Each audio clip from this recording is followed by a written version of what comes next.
Bem, galera, eu sou o professor Enori Carelli e hoje nós vamos falar sobre álgebra vetorial linear.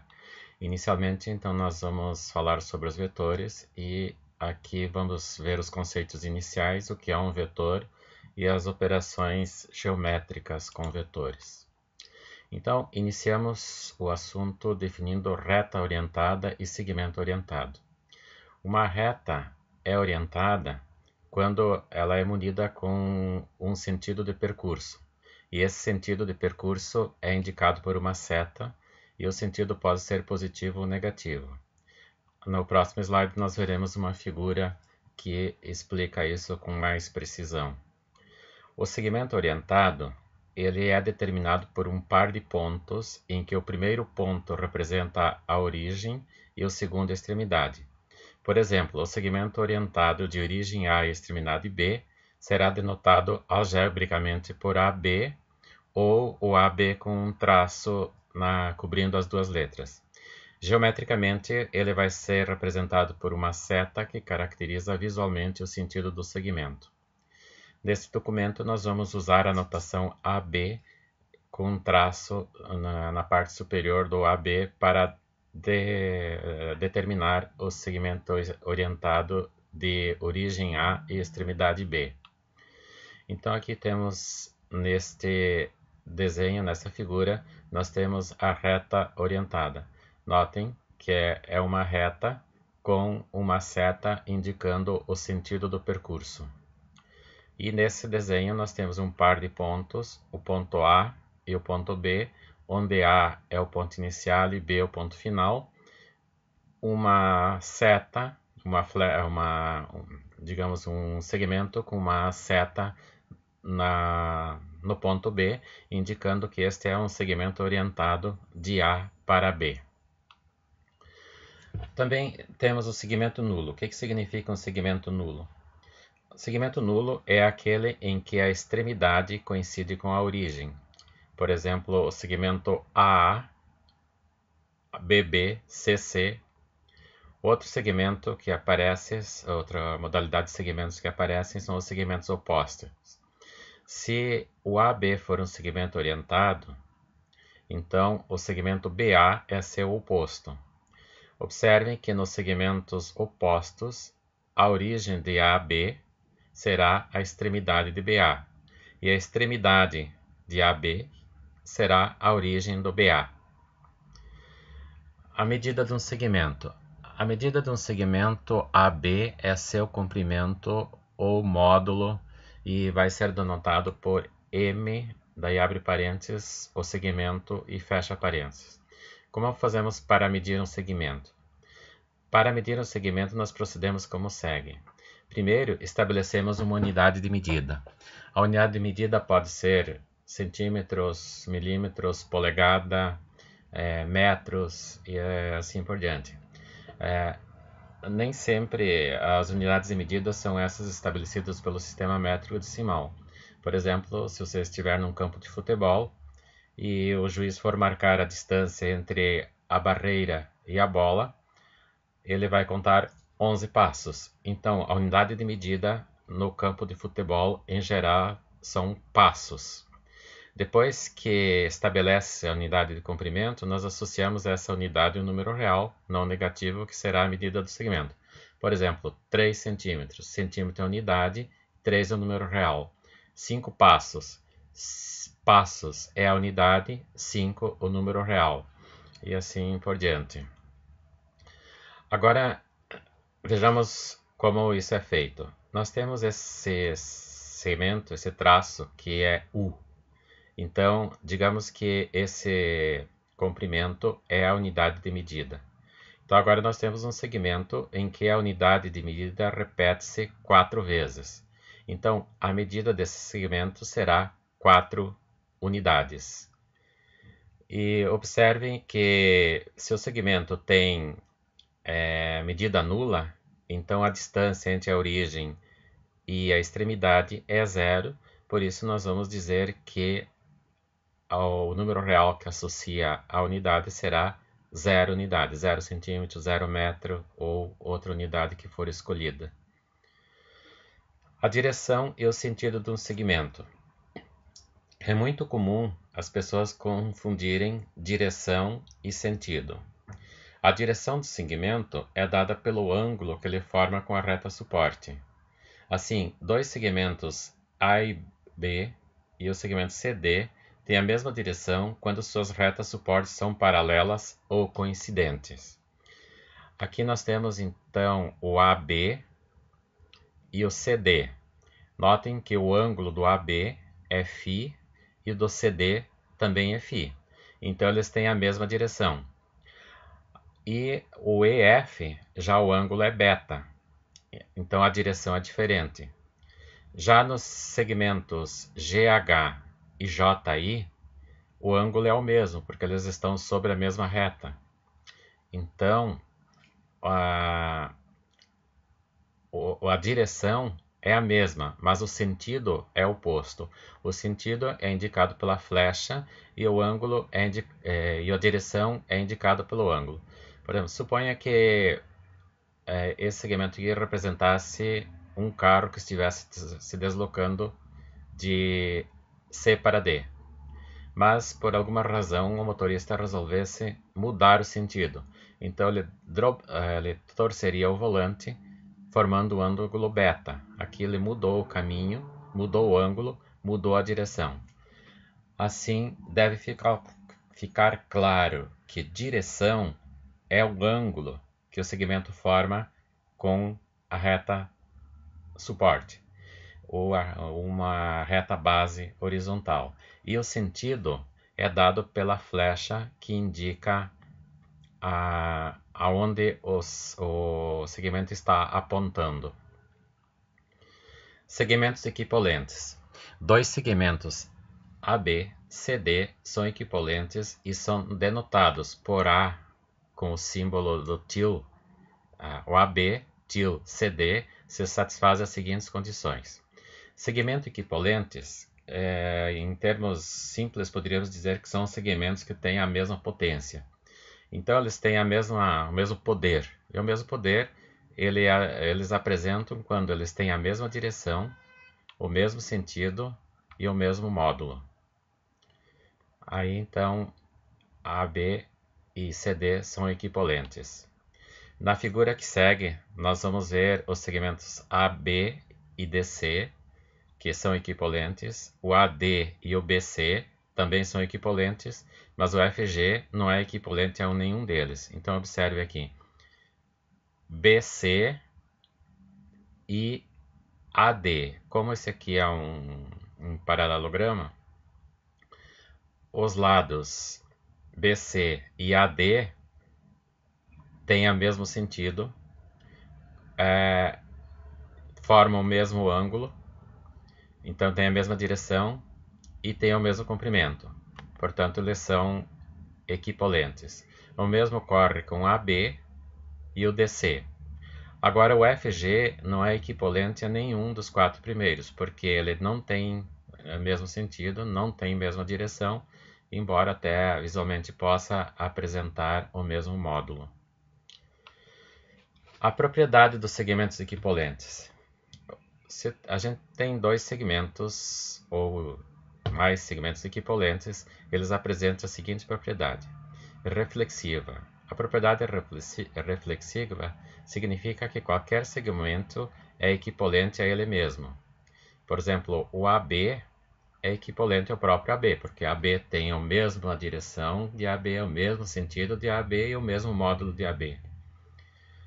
A propriedade simétrica. Então, se o AB for equivalente ao CD, isto é, o AB tem mesmo sentido, mesma direção e mesmo módulo do CD, então o CD também terá a mesma direção, mesmo sentido e mesmo módulo do AB. E nesse caso nós dizemos que se o AB é equivalente ao CD, então o CD será equivalente ao AB. A terceira propriedade é a transitiva. Aqui nós usamos três segmentos para fazer a comparação. O AB é equivalente ao CD, isto é, o AB tem mesma direção, mesmo sentido e mesma intensidade ou mesmo módulo do CD. E o CD é equivalente ao FG. Então quer dizer que o CD tem mesma direção, mesmo sentido e mesmo módulo do FG. Como o AB é equivalente ao CD e o CD é equivalente ao FG, concluímos que o AB também será equivalente ao FG, isto é, também o AB terá a mesma direção, mesmo sentido e mesmo módulo do FG. Agora que nós definimos vetores equipolentes, agora que definimos segmentos equipolentes, propriedade dos segmentos equipolentes, nós podemos definir o vetor. O vetor determinado por um segmento orientado a B é o conjunto de todos os segmentos orientados XY que são equipolentes ao segmento AB. E nesse caso nós vamos representar simbolicamente o vetor AB com uma flecha indicando a orientação de A para B e o V. Então, a diferença do AB sem a flecha é que o AB é um segmento. E o AB com flecha, ele é um vetor. O que isso significa? Significa, vou mostrar no desenho aqui, vou mostrar nesse desenho que fica mais fácil de compreender. Nós temos um conjunto de segmentos. Todos eles são equipolentes. Esse conjunto de segmentos equipolentes, eles caracterizam um vetor que será representado pelo AB. A gente pode pensar da seguinte maneira. No grupo de estudantes do primeiro ano do curso A da Universidade B. Então, são todos estudantes do curso A da Universidade B. Eles têm as três propriedades. É preciso de um dos estudantes para representar a turma para falar com a direção. Então, escolhe-se um representante. Esse representante ele vai falar em nome do grupo. A mesma coisa ocorre com vetores, isso é numa analogia. No momento que nós escolhemos um representante, um segmento representante, chamamos de vetor, ele está representando todo o conjunto de segmentos equipolentes que pertencem ao tal conjunto, né? Assim, vetor ele é caracterizado pelo representante de um conjunto de segmentos equipolentes. O vetor determinado por um segmento orientado a B, então é o conjunto de todos os segmentos orientados XY que são equipolentes ao AB. Aqui nós temos caracterizado, então, vetor V é o conjunto de tais segmentos. O vetor denotado por AB, ele pode ser denotado por A com a flecha em cima, para diferenciar deste que é segmento. Então ele representa apenas um segmento, e o AB representa um conjunto de segmentos equipolentes. Pode ser representado por B menos A, isso é o final menos inicial, ou ainda pode ser representado por um vetor V, por uma letra V com uma flecha na parte superior. Essa flecha é usada para indicar que o V representa um conjunto de segmentos equipolentes. Uma observação aqui. Qualquer segmento orientado XY, representado pelo vetor AB, tem as mesmas características. Isso porque eles são equipolentes, quer dizer, eles têm a mesma direção, mesmo sentido e o mesmo módulo do vetor AV. O módulo do vetor V ele será denotado simbolicamente por o vetor V entre dois traços verticais. Quando que nós temos vetores iguais? Então, dois vetores AB e CD são iguais se o segmento AB e o segmento CD são equipolentes. Por exemplo, nesse caso aqui, o vetor AB é igual ao vetor XY, porque os segmentos pertencem ao mesmo conjunto de segmentos equipolentes. O vetor nulo, então, é dado por segmentos equipolentes que a origem e a extremidade coincidem. Os segmentos nulos são sempre equipolentes entre si. Logo, os segmentos nulos determinam um único vetor. Isso quer dizer, O conjunto de todos os segmentos nulo será representado pelo zero com uma flechinha na parte superior. A flechinha, de novo, repetindo, é para indicar que ele representa um conjunto e não apenas uma unidade, um escalar. Os vetores opostos. Se a gente tem um vetor AB, o sentido desse vetor é de A para B. O oposto dele será o vetor que vai de B para A. Então, o oposto de AB será o BA. E o oposto de AB pode ser apresentado como o vetor negativo de AB. Então, o oposto de V é o menos V. O vetor unitário. O vetor unitário é um vetor que tem o módulo igual à unidade. Por exemplo, um vetor que mede 1 centímetro pode ser chamado vetor unitário, porque ele tem uma unidade de comprimento. 1 metro pode ser chamado um vetor unitário, porque tem uma unidade de comprimento. Um passo pode ser chamado vetor unitário, porque tem uma unidade de comprimento, e assim por diante. Versor de um vetor. O versor de um vetor não nulo, V igual a AB, é um vetor unitário de mesma direção e mesmo sentido. Então, a diferença entre um vetor e seu versor é o módulo. O vetor V tem qualquer valor para módulo. O vetor versor obrigatoriamente terá comprimento 1. Então, veremos aqui na figura o vetor U. Olhamos por esses desenhos. Cada divisão dessas representa uma unidade. Então, o vetor AB tem 1, 2, 3, 4, 5 unidades. Quer dizer, o comprimento do AB é 5. Agora, o vetor unitário, o vetor U, tem uma unidade só. Por isso, ele é unitário. Como ele é paralelo ao vetor AB, ele tem a mesma direção e o mesmo sentido. Aí ele será o versor do AB. Já o vetor A, ele é paralelo ao vetor AB, então tem mesma direção, tem módulo 1, porque ele é igual ao vetor U, mas não pode ser versor porque o sentido dele é contrário ao AB.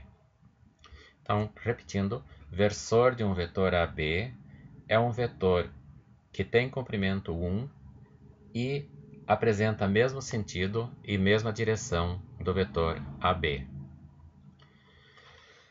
Vetores colineares. Dois vetores, U e V, são colineares se tiverem a mesma direção. Isso é, eles formam o mesmo ângulo com a reta horizontal. Dois vetores são colineares se os seus segmentos A, B e CD pertencem à mesma reta ou pertencem a retas paralelas. Na figura que segue, nós temos o vetor AB e CD, que pertencem a retas paralelas, e o EF e o GH pertencem à mesma reta. Então, esses vetores AB e CD são colineares, porque eles têm mesma direção. Isto é, eles são suportados por retas paralelas. O EF e o GH também são colineares, porque eles apresentam a mesma direção. Mas, diferente dos outros dois, eles estão sobre a mesma reta. Então, a reta suporte dos dois é coincidente. Assim, a gente pode dizer que dois vetores são colineares quando eles têm a mesma direção, independente de pertencer à mesma reta suporte ou não. Vetores coplanares. 3 ou mais vetores U, V e W que pertencem ao mesmo plano são denominados coplanares. 4 ou 5, 6 vetores também que pertencem ao mesmo plano são denominados coplanares. Dois vetores são sempre coplanares, porque por dois vetores nós podemos formar um paralelograma e nesse paralelograma ele fica contido num plano. Agora, 3 vetores ou mais, eles podem não ser coplanares, porque com 3 vetores nós podemos formar uma figura tridimensional. Então, os vetores da figura anterior, eles são coplanares. Então, vamos olhar aqui. AB, CD EF e GH, todos pertencem ao mesmo plano, de modo que eles são coplanares.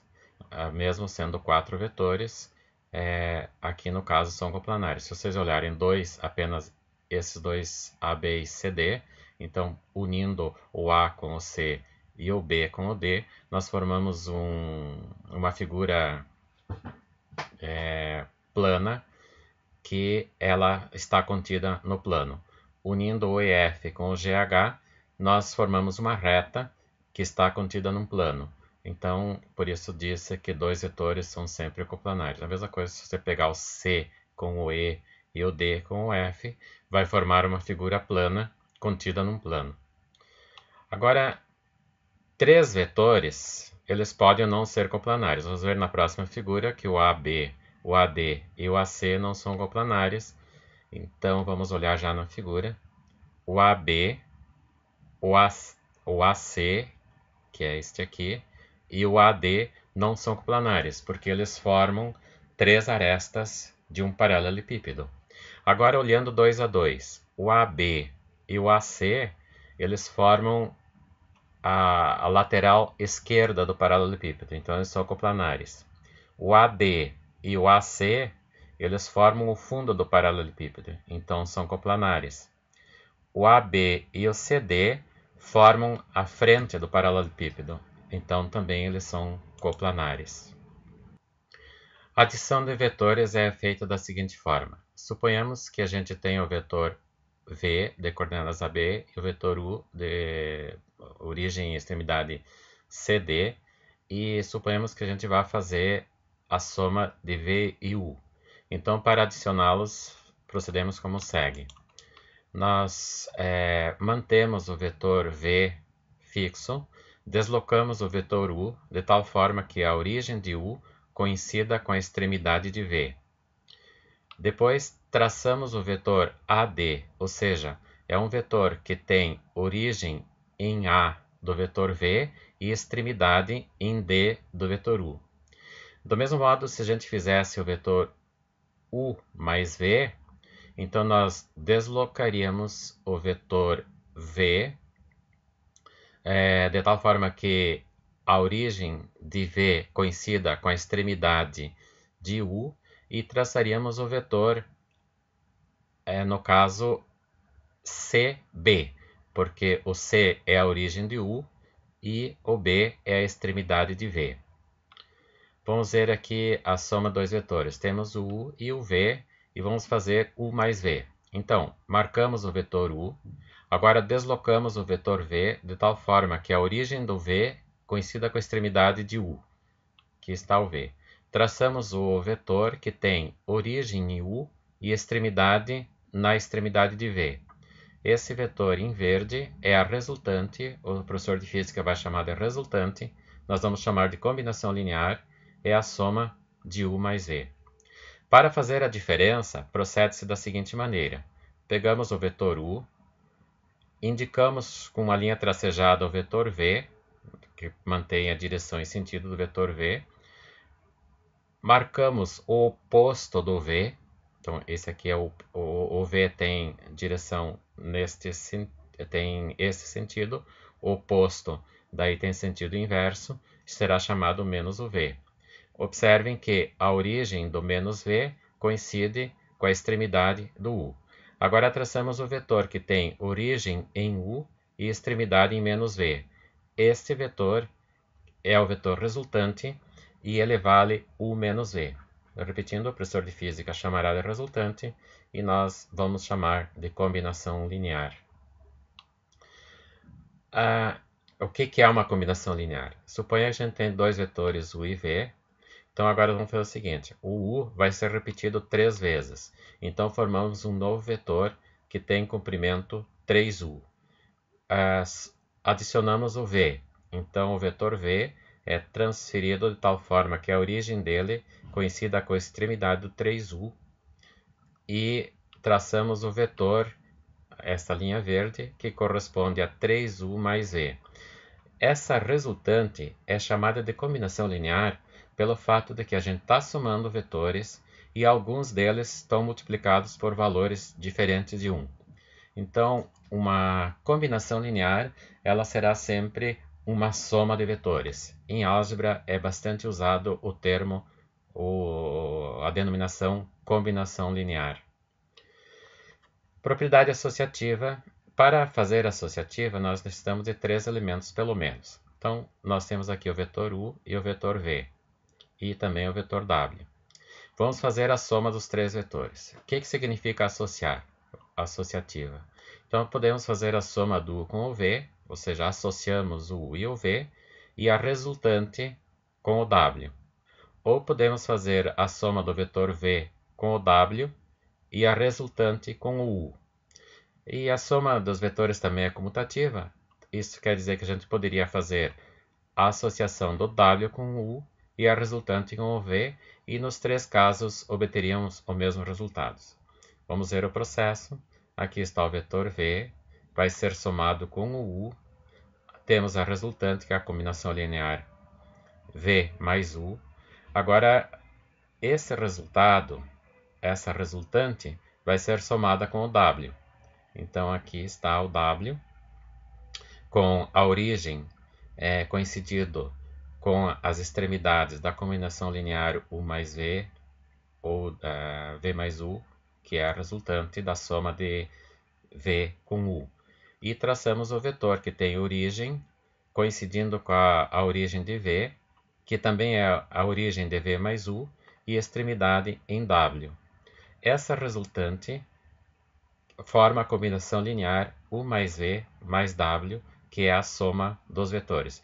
Então, observe como foi feita a associação. Nós poderíamos ter feito U, V e W, somados 3 simultaneamente, sem passar pelo processo de fazer a soma de U mais V.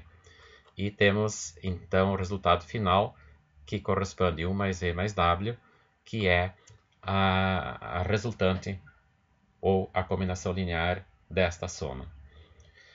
Com isso, nós terminamos a parte introdutória de vetores. O próximo assunto vai ser o estudo dos vetores utilizando a forma analítica. Nesse caso, nós vimos apenas um vetor na sua forma geométrica. Até lá!